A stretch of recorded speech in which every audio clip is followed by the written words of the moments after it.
Although Exoprimal isn't the first game that comes to mind when we combine Capcom and badass prehistoric dinosaurs, it's fair to say that there's definitely a dino crisis on the horizon. Ahoy folks, this is Craig signing in for Pure Xbox, and here's everything that you need to know before you play Exoprimal. You just love killing dinosaurs. Lights your fire, does it?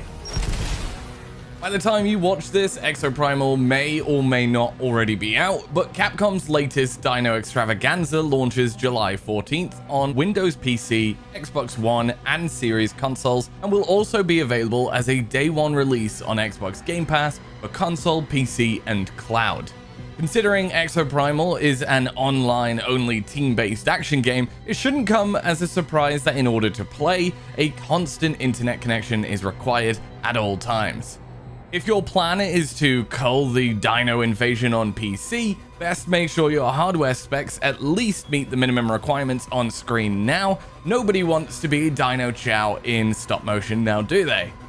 In order to team up and annihilate dino baddies with your pals via the buddies list, you'll first need to complete the tutorial. However, keep in mind, crossplay is limited to players in the same ecosystems. For example, Xbox One gamers can team up with their friends on Xbox Series consoles as well as PC, but there is a catch. PC gamers will need to purchase Exoprimal from the Windows Store if they want to play with Xbox console gamers. So if you purchase the Steam version, you'll be limited to other Steam users. And for the sake of clarity, sadly, Xbox and PlayStation gamers won't be able to team up via crossplay either.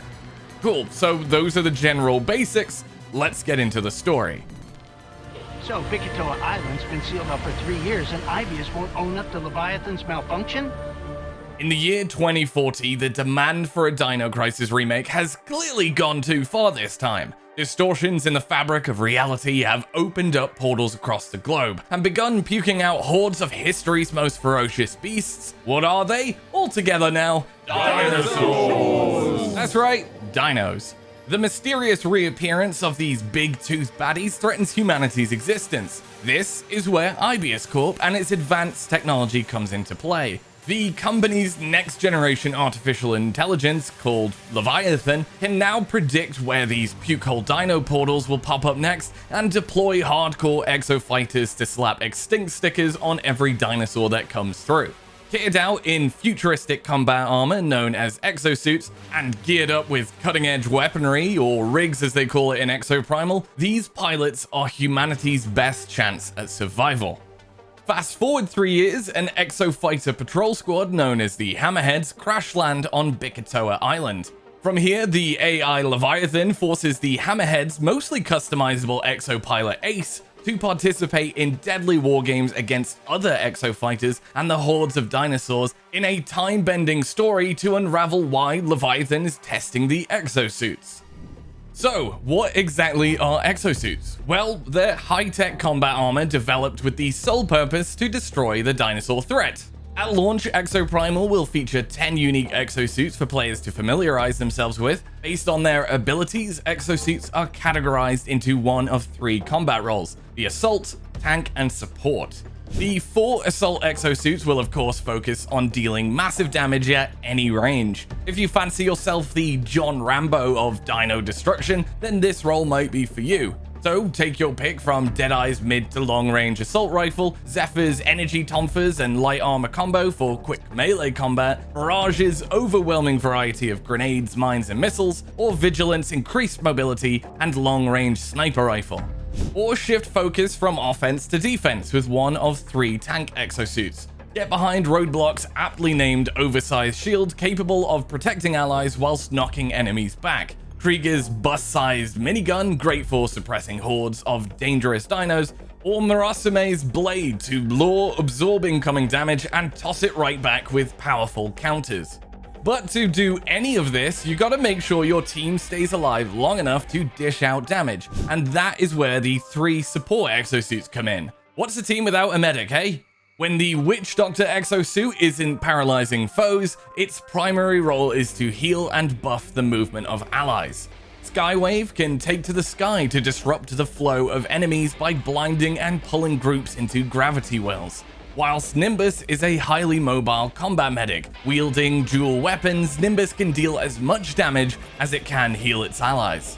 Players may freely swap between exosuits at any point during a match if they feel a different role or exosuit would better suit the objective they are tasked with. So keep an eye on what your team needs and adapt on the go. If your team's getting absolutely railed by the opposition or the dinos, maybe consider a defensive or a support exosuit. Exosuits come equipped with a rig, a specialized piece of kit that offers up additional abilities. Rigs can be used to further buff your exosuit's strengths, cover its weaknesses, or add a new ability to your arsenal. For example, the Cannon Rig fires a powerful laser beam, the Aid Rig creates a small repair field, and the Catapult Rig provides exosuits with a quick boosted jump. You may only equip one rig at a time, but like exosuits, rigs can be swapped in and out at any time during a match, so get experimenting and find out what works for you. Rigs aren't the only bit of kit equipped to our exosuits. Each suit features 3 module slots to fine-tune its abilities in battle. Modules are unlocked by hitting higher player level and suit levels, and will augment an exosuit's efficiency. For example, quicker reload times, armor durability, movement speed, and more. These mods can also be upgraded, providing bigger boosts.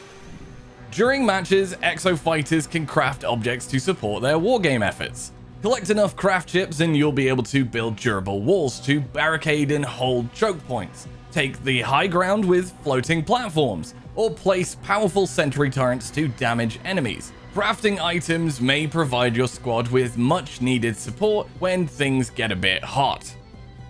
You've probably guessed by now that Exoprimal has a lot of dinosaurs in the game. At launch, we're going to get 13 different dino types to test our exo fighter skills against. We'll see pack dinos, airborne pests, as well as larger and more formidable beasts. I thought I'd list them for you, so good luck to my pronunciation because here we go. Baryonyx, Pteranodon, Stegosaurus, Raptor, Ankylosaurus, Deinonychus, and Triceratops, Pachycephalosaurus, Dilophosaurus, Sinornithosaurus, Carnotaurus, and T-Rex. Destroy me in the comments if you dare. As you progress through Exoprimal's Dino Survival mode, you'll find out what happens to dinosaurs when they unextinct themselves to travel through space-time vortexes. Spoiler, it ain't good. Neosaurs are unstable mutated beasts, each with their own set of challenges to overcome. For example, the Gas Neosaur will explode when defeated. Evoker Neosaurs can create vortexes that summon more dinos, and the Stealth Neosaur, which can turn invisible. So they're going to be a fun gameplay mechanic to fight against. At its core, Exoprimal is a 5v5 team-based objective experience, with Dino Survival being the primary game mode. The story of Exoprimal unfolds as you progress through Dino Survival, unlocking new cutscenes, intel, and rewards by completing matches. Dino Survival is split into 2 sections, objectives and final priority missions. The 2 squads of 5 will race to complete objectives set by Leviathan. The quickest squad to complete all the missions wins. Some of these missions will focus on PvE objectives, whilst others may directly pit squads against each other. As Leviathan is the host of these wargames, the AI will pull from a pool of 5 objectives to complete, and every Dino Survival match is random. Dino Cull is exactly what you'd expect. Track down and defeat specific dinosaurs as they romp across the map. Escort requires you to defend helpless NPCs as they conduct investigations, stick close and protect them to progress. Area Defense provides a designated spot to hunker down in an effort to defend a device from dino attacks. If the device is destroyed, standing near it will repair it and continue your progress. Vortex Sabotage tasks players with shutting down a device that continuously summons dinos. Fend off the hordes, destroy its armor, and switch it off. Finally, VTOL Defense, similar to Area Defense in the way of protecting an asset from dinos. But this time progress isn't location restricted, but if the asset is destroyed, the mission restarts from scratch. Dino survival matches climax with a range of final priority missions. These missions are made up of PvE and PvP objectives that can pit squads head to head, and in some cases combine both squads together to take on difficult bosses. Players can also set their preference for final missions too, with the choice of PvE, PvP, or random. And if you opt for random, you will receive bonus points at the end of matches. Data key security is similar to the payload match type found in Overwatch. Squads must escort the data key to a final set location before their opposition does. Stay near the data key to progress. The more exo fighters, the quicker it moves. If the key is somehow destroyed by dinosaurs or the enemy team, progression will halt and you'll need to stay close to repair it. The next up is uplink control. As a squad, you'll race to uplinks to secure the point and initiate a data transfer. Squads will need to protect their uplink data flows from enemies, so do your best to keep dinos and other players off the point. You can nick the other team's control points if they fail to defend them. Once secured, destroy the opposing team and claim victory. The Omega Charge final mission requires your team to defeat dinosaurs with an Omega Hammer. By doing so, you'll charge the hammer up. Once the hammer is fully charged, you will then take it to a designated target and destroy it. You'll need to destroy all the targets to progress, and in typical Exoprimal fashion, you'll need to be quicker than the other team. Focus on filling up and protecting your team's hammer, or take a crack at the other team and disrupt their progress. And finally, we have the Energy Taker final mission. Squads will compete against each other to collect as many energy cartridges as they can. These cartridges are scattered across the map and deploy in waves. Exo fighters will drop cartridges upon death, so get your murder on and sweep them up. The team at the end of the game with the most energy cartridges wins. Whilst completing objectives quicker than the opposing squad should always be your main goal, there are ways to interfere with your enemy's progress too.